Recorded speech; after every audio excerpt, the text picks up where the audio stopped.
Hola, hola, ¿cómo están?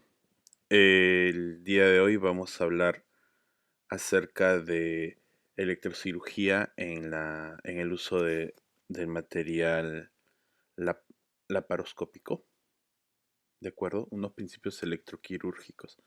He titulado la presentación Aislamiento del instrumento laparoscópico.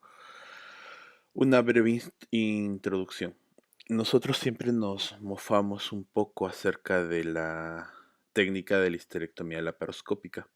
La escuela que usamos es la escuela francesa, es la escuela que seguimos.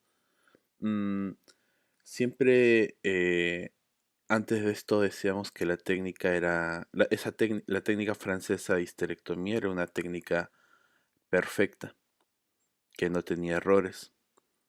Pero bueno, como todo en la vida, algo cambió, algo falló. Y a pesar de que nuestra la técnica de histerectomía fue correcta, cuando revisamos el video, hubo una lesión inadvertida de un gas intestinal y no entendíamos por qué ocurrió esto.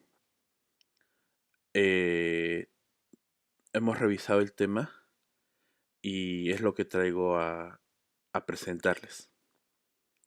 Espero sea de utilidad para ustedes.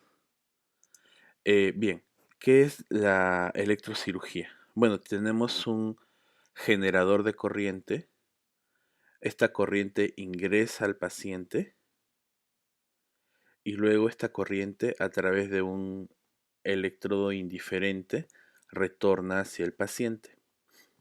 ¿Qué es lo que ocurre acá?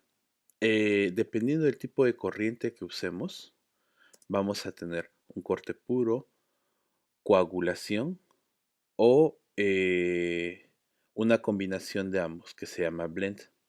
¿De acuerdo? Puedo cortar coagulando o puedo solo coagular. Y si ven en esta imagen las zonas blancas, se dan cuenta que las zonas blancas de coagulación es básicamente daño térmico. O sea, estoy generando más daño de tejido. ¿Correcto? Entendamos otro principio electroquirúrgico. La corriente sigue la vía de menor resistencia. Y esta vía de menor resistencia es directamente proporcional al contenido de agua del tejido.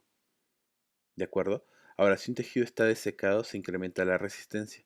Por lo tanto, la corriente busca una vía alterna. A ver, traduzcamos esto. Cuando colocan el electrodo indiferente, hay varios tipos de electrodo indiferente. Hay un electrodo rígido, que es una placa de metal, y hay los flexibles. Para empezar, esto no se coloca jamás sobre una juntura o una articulación. ¿Por qué? Porque es una zona que eh, no va a transmitir con tanta avidez la corriente. La corriente no va a circular adecuadamente a través de una articulación. Por lo tanto, va a haber un retorno irregular de la corriente. Por lo tanto, vamos a generar una corriente de fuga. ¿Qué es esto? La corriente va a buscar un camino de menor resistencia y esto genera daño no observado del tejido y este daño puede ser calórico, ¿correcto? Entonces, eh, esto es lo que ocurre, ¿sí? La corriente simplemente busca el camino, ¿sí? Busca el camino de menor resistencia, ¿correcto? Entonces, al buscar el camino de menor resistencia, no necesariamente va a ir directamente al electrodo de salida o el electrodo indiferente, ¿sí?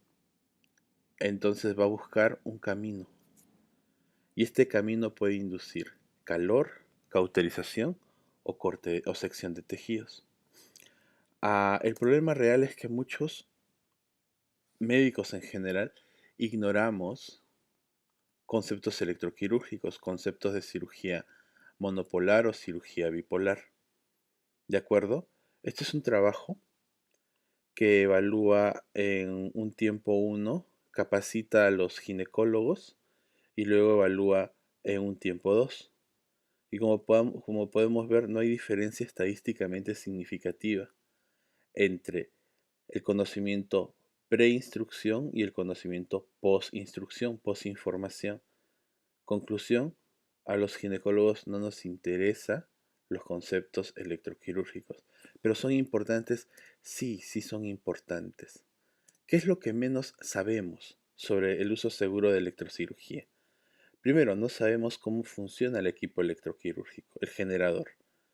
Y segundo, no conocemos los tipos de energía que tiene. ¿De acuerdo? Entonces, esto es algo que nos debe interesar y es importante. Otra cosa importante es ver el aislamiento del instrumental de las pinzas. Miren ustedes. Si hay un defecto en el aislamiento, se va a transmitir energía eléctrica a otras pinzas o al tejido en el que estemos en contacto. Por esa razón es que existe eh, testeadores, evaluadores de las pinzas. ¿De acuerdo?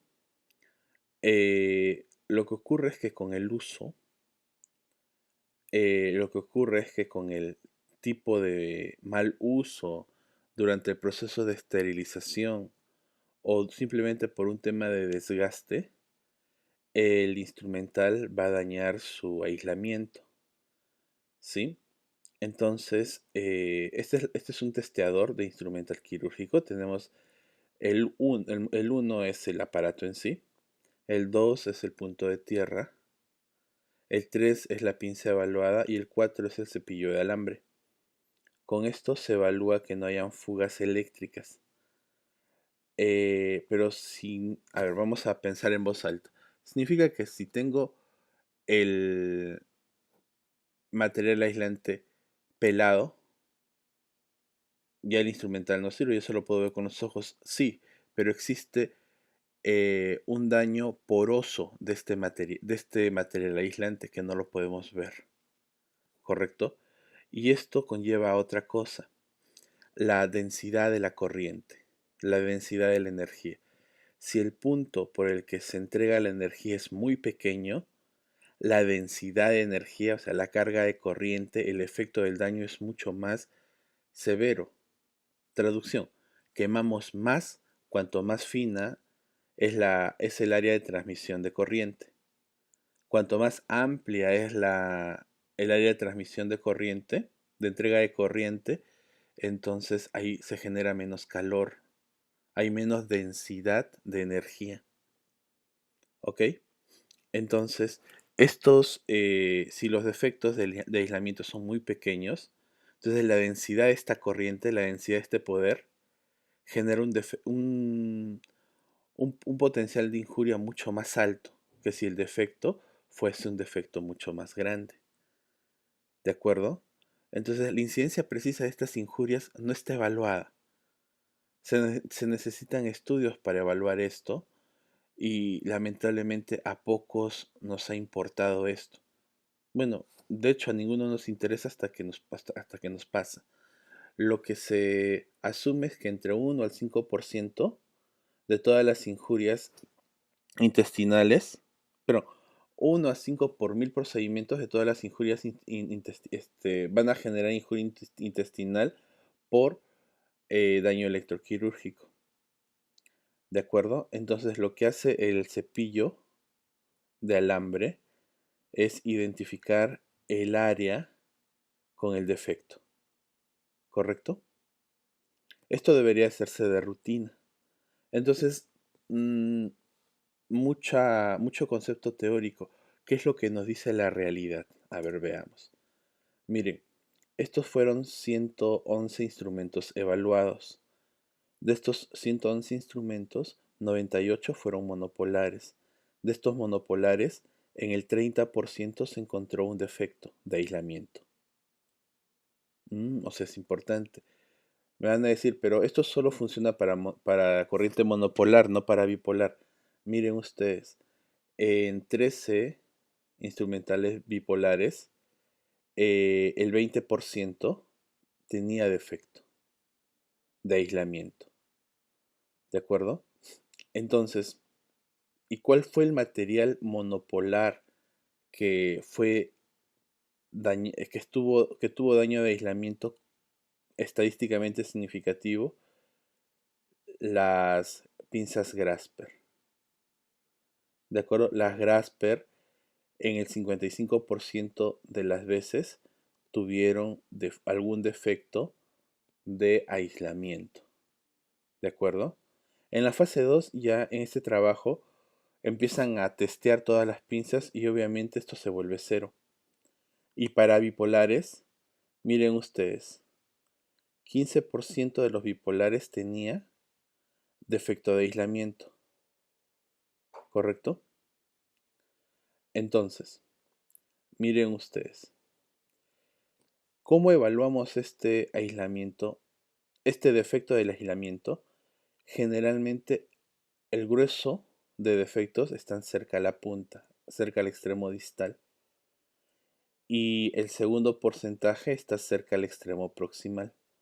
Esto es porque cuando operamos arqueamos la pinza y esto genera que se deteriore el material aislante. ¿De acuerdo?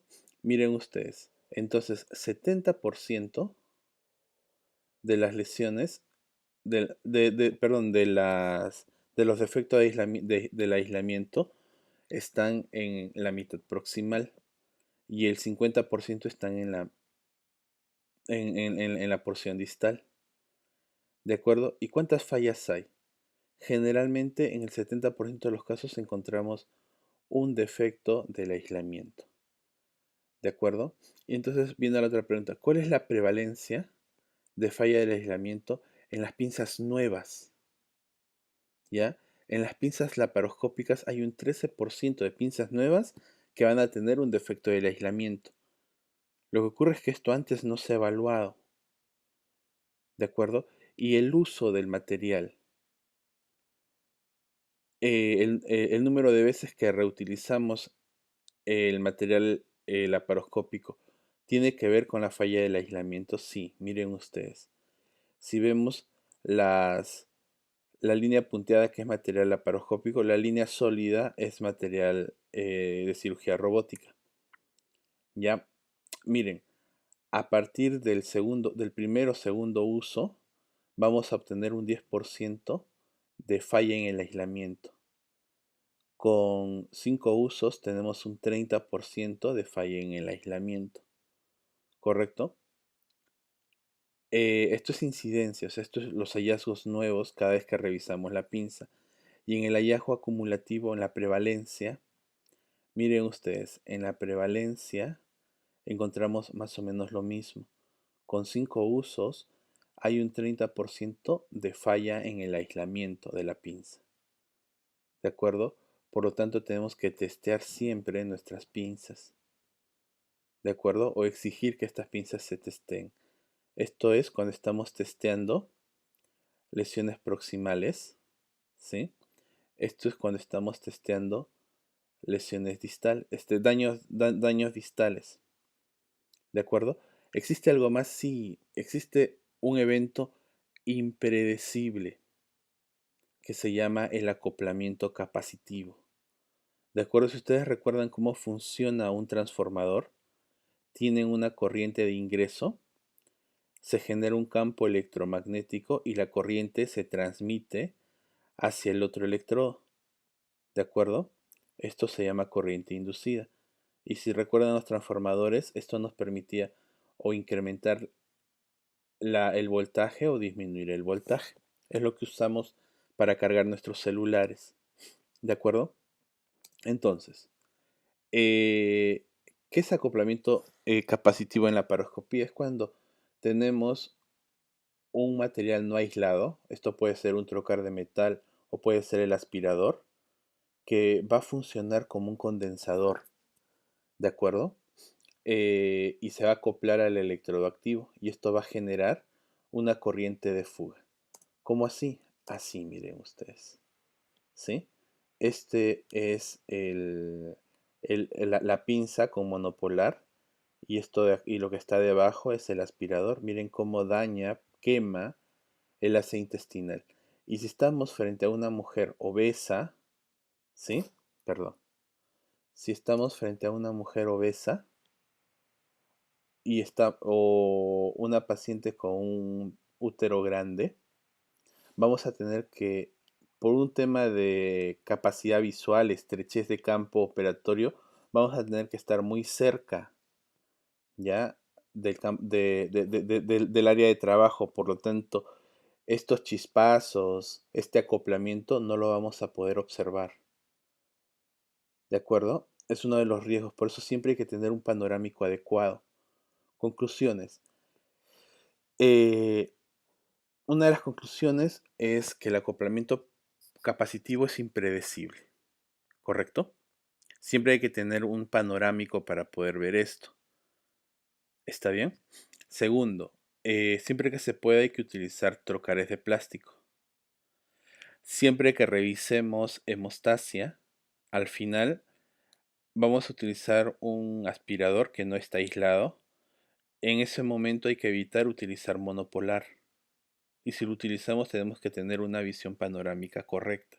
En caso contrario usemos solo bipolar. En relación al aislamiento de las pinzas, existe una alta incidencia y prevalencia de falla del aislamiento en el instrumental quirúrgico. Por lo tanto, siempre, siempre, siempre tiene que testearse. ¿Correcto? Sobre todo en nuestro medio que reutilizamos mucho las pinzas. Listo, doctores. Espero que esto haya aclarado mucho el panorama. Bueno, a nosotros nos dio mucha tranquilidad el entender que existen cosas que aún estaban fuera de nuestro control y que debemos de controlar de aquí en adelante. Muy bien, cuídense, un abrazo, hasta luego.